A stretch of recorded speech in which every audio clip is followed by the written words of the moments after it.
নমস্কার দিদি ভাই, ডলিস রেসিপিতে আপনাকে স্বাগত জানাই। আজকের রেসিপি চলুন তাহলে মার কাছ থেকে জেনে নিই। মা, আজকে কি রান্না হবে? আজকে চাল পটল দিয়ে করবো, তো দেখা যাক। চলুন তাহলে রান্নাটা শুরু করি। আমরা কড়াইতে তেল গরম করে নেব। এখানে 2 চামচের মতন তেল দিয়েছি। তেলের মধ্যে হালকা করে ভেজে নেব কাজু ও কিশমিশ। এখানে 15 গ্রাম কাজু আর 15 গ্রাম কিশমিশ আছে। তারপর সেই তেলের মধ্যেই ভেজে নেব চাল।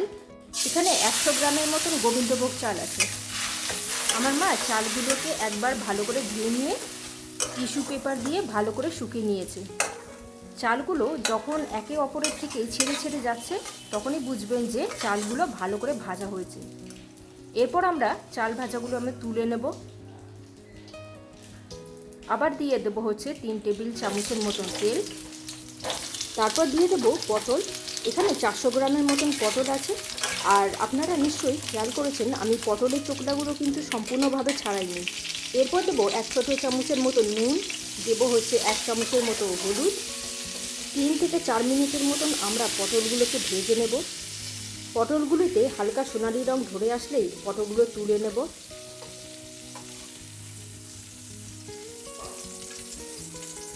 এরপর ওই তেলের মধ্যে ভেজে নেব আলু। এখানে 2টি মাঝারি মাপের আলু নেওয়া হয়েছে। ঠিক এরকমই ডুমো ডুমো করে কেটে নেবেন আপনারা। 2 মিনিটের জন্য আমরা ঢেকে নেব। যতক্ষণে আলুটা ভাজা হচ্ছে ততক্ষণে আমরা মশলা বানিয়ে নেব। এখানে 1 চামচের মতো জিরে, 1 চামচের মতো ধনে, 1 চামচের মতো হলুদ গুঁড়ো আর আদা বাটা। এখানে 1 চামচের মতো আদা বাটা নেওয়া হয়েছে। আমাদের আলুগুলো ভাজাও হয়ে গেছে। এরপর সেই তেলের মধ্যে দিয়ে দেব ফোড়ন।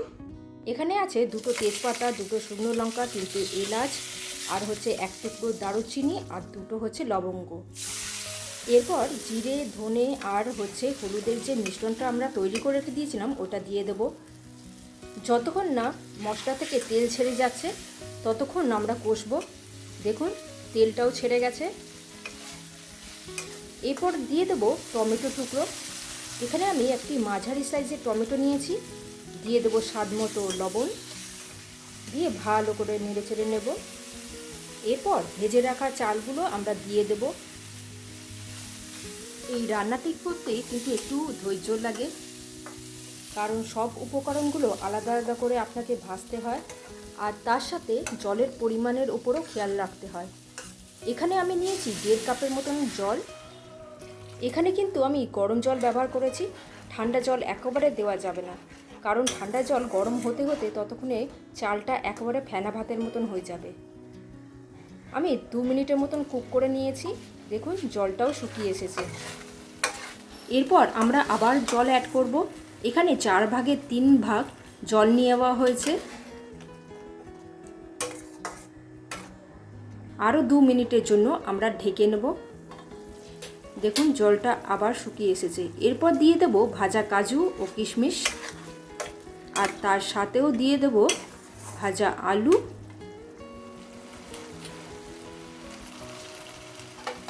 এই আলু কিন্তু আমাদের বলতে গেলে 70% কুক হয়ে রয়েছে। এরপর দেব চিনি। এখানে 1 বড় চামচের মতন চিনি নেওয়া হয়েছে। এরপর আমরা আবারও দেব জল। এখানে একটি কাপের 4 ভাগের 3 ভাগ জল দেওয়া হয়েছে, যাতে আলু এবং পটলগুলো ভালো করে সেদ্ধ হয়ে যায়। এখানে আমরা টোটাল 3 থেকে 3.5 কাপের মতন জল নিয়েছি। এরপর দেব 2টো কাঁচা লঙ্কা, ছোট 1 চামচের মতন গরম মশলা আর 1 চামচের মতন ঘি। আমাদের রান্না কিন্তু প্রায় শেষের পথে। গরম গরম পরিবেশন করুন চাল পটল। গ্যারেন্টি দিয়ে বলতে পারি এই রান্নার টেস্ট কিন্তু অনবদ্য, আর তার সাথে গন্ধও কিন্তু দারুণ বেরিয়েছে। আর হ্যাঁ, আমাদের রান্না যদি আপনাদের ভালো লাগে তাহলে ডলিস রেসিপি চ্যানেলটি অবশ্যই সাবস্ক্রাইব করবেন। দেখা হচ্ছে পরবর্তী রান্নাতে। আপনারা ভালো থাকবেন, সুস্থ থাকবেন।